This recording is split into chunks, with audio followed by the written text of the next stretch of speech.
Very quickly, every time I sit here, I just think about our two countries, our two people. You know, God gave you oil, and now your task is to preserve that wealth. But you have to use Wall Street to do so. God gave us the spirit and desire for money. We all want to make money. All Chinese people want to make money, and we work hard for it. But now we have to use the Wall Street model, even import it into our domestic market to give us money. But that model requires us to go through big, gigantic institutions that are dominated by the Western institutions and the technology system. And that, by definition, means that the value can be created into a massive value or can be destroyed overnight.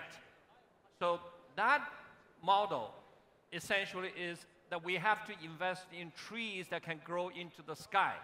We all think that we are able to choose the tree that can grow into the sky. The tree never dies, and they go into the sky. But in fact, the fastest growth is actually grasses, flowers, plants that comes in the spring and goes away in the winter and come back in the spring and it goes away. It's the rolling agriculture that actually is giving you continued, sustained, high growth. But in the past, we don't have the means to collect that growth. But digitalization today, applied and practiced in China first, which make China a cashless society without cash, which means that finance, for the first time, is visibly at the last inch of the pipe. If we are able to do finance by connecting small shops' cash flow every day and then giving them to the owner of that cash flow every day, because the digitalization technology allow us now to do break down small little cash flows. If we are able to do that, why do we need the gigantic machinery of Wall Street that is going to bring all the money together, occasionally creating huge wealth, very often brings huge destruction of wealth? And why can we not actually have the largest economy of China in the consumer sector bring the little cash flows and then bring them to the investors and help the little guy? The little guy needs money for one reason.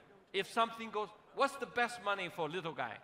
The little guy says, if the business doesn't work out, I don't have to pay you, otherwise I have to really go bankrupt the family. That's, if the money is not dead, that helps the little guy. But if the little guy is doing really well, the little guy says, hopefully I don't give you everything forever.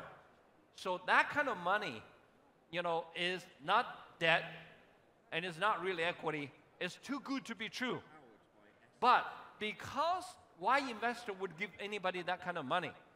Well, the problem, the real issue is now if we are able to collect money every day, then we can reinvest that money to the next guy, then the third day to the next guy, the next guy, the next day, the next guy.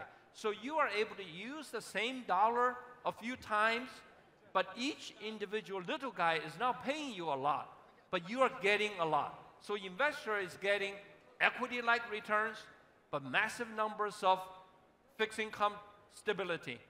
But little guy, guess what?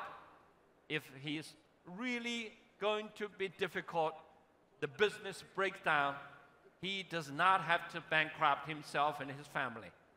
But if the business is doing really well, he can retain a lot more for himself and his family. Today, that mission impossible is finally possible in China first. And we should absolutely make sure that that can be applied everywhere else in the world.